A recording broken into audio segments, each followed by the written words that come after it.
Hello and welcome everyone to VV studies. आज हम international business environment के कुछ इंपॉर्टेंट क्वेश्चंस कवर करने वाले हैं। तो पहला क्वेश्चन है explain contract manufacturing. Contract manufacturing एक मोड ऑफ एंट्री का टाइप होता है कि आप किसी न्यू कंट्री में किस तरीके से एंटर कर सकते हो। तो एंट्री करने का या किसी भी तरीके से जब आप मैन्युफैक्चरिंग बिजनेस करते हो तो उसका एक तरीका होता है कॉन्ट्रैक्ट मैन्युफैक्चरिंग।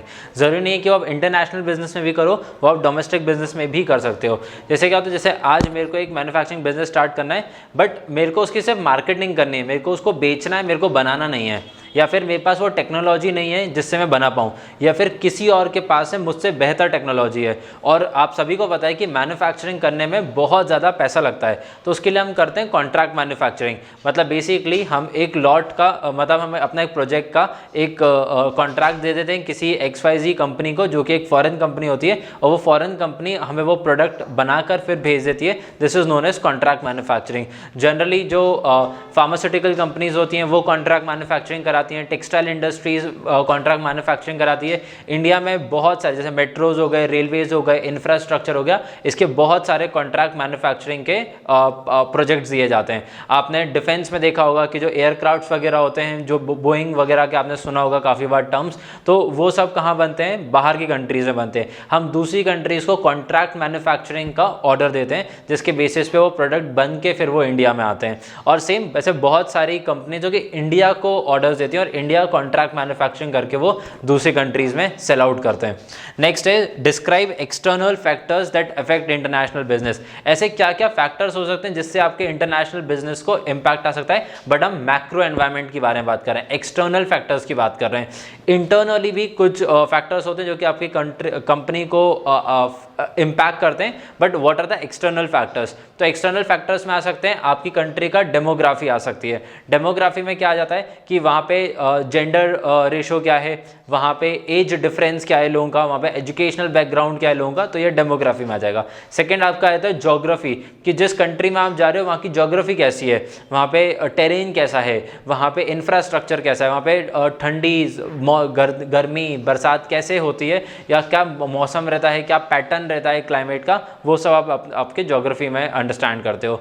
जैसे इंडिया अगर आप देखोगे तो इंडिया में हिमालयाज भी हैं, वेस्टर्न घाट्स भी हैं, प्लेन्स भी हैं, प्लेटोज भी हैं, डेजर्ट भी है और आइलैंड्स भी हैं। तो बेसिकली इंडिया ऐसी कंट्री जहाँ पे आपको हर तरीके का टेरेन मिल जाएगा, लेकिन हर कंट्री में ऐसा नहीं होता है। जैसे आप नेपाल जाओगे फॉर इंस्टेंस, तो वो क्योंकि हिमालयाज का ही पार्ट है, तो आपको वहाँ पे डेजर्ट नहीं मिलेगा, वहाँ पे आपको सी नहीं मिलेगी, वहाँ पे आपको आइलैंड्स नहीं मिलेंगे।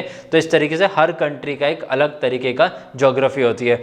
नेक्स्ट होते हैं कि वहाँ पे जेंडर रेशियो जैसे एक इंपॉर्टेंट फैक्टर रहता है कि मेल कितने हैं, फीमेल कितने हैं, कि क्योंकि आपका प्रोडक्ट मान लीजिए फीमेल ओरिएंटेड प्रोडक्ट है और एक कोई कंट्री में फीमेल्स के नंबर बहुत कम है, तो ऑब्वियसली आपका मार्केट बहुत छोटा हो जाएगा।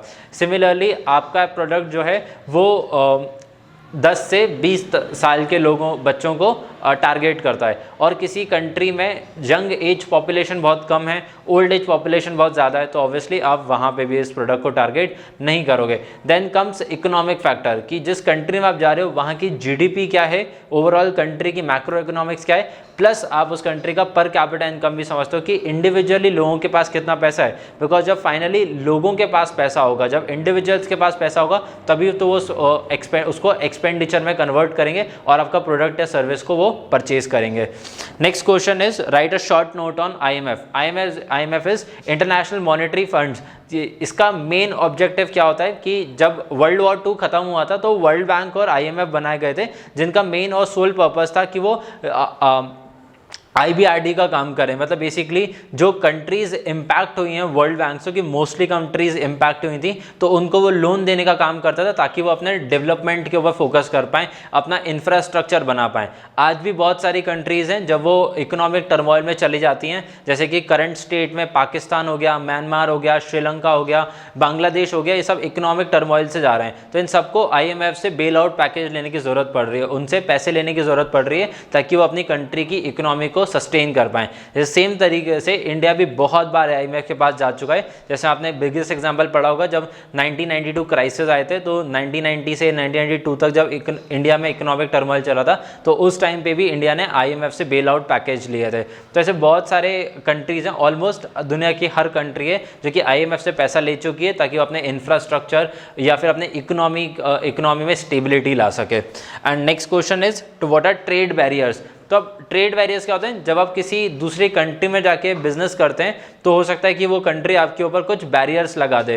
तो दो तरीके के आप इंपोर्ट से एक्सपोर्ट्स कर सकते हैं। जैसे इंडिया का रशिया के साथ बहुत अच्छा रिलेशन है, तो इंडिया और रशिया एक दूसरे को डिस्काउंट्स दे सकते हैं इंपोर्ट और एक्सपोर्ट पे। बट क्योंकि इंडिया और चाइना के बहुत अच्छे रिलेशंस नहीं हैं, तो अगर इंडिया को चाइना के साथ में ट्रेड कम करना है तो हम चाइना के ऊपर हम लगा देंगे ट्रेड बैरियर्स। हम इंपोर्ट ड्यूटीज़ ज़्यादा कर देंगे ताकि जो वो प्रोडक्ट हमें सेल कर रहे हैं उस प्रोडक्ट के प्राइजेज इंक्रीज हो जाएंगे। अगर प्रोडक्ट के प्राइजेज इंक्रीज हो जाएंगे तो ऑब्वियसली उसका कंजम्पशन जो है कम हो जाएगा। मतलब आज जो हम इंडिया वर्सेस चाइनीज़ प्रोडक्ट का कंपैरिजन देखते हैं वो दो बेसिस पे करते हैं, एक क्वालिटी और दूसरा प्राइस। क्वालिटी में हो सकता है कि बहुत बार हम बराबरी कर लें उनके प्रोडक्ट्स की, लेकिन हम प्राइस पे बहुत बार ऐसा होता है कि जो चाइनीज़ प्रोडक्ट्स होते हैं वो कंपैरेटिवली और सस्ते होते हैं।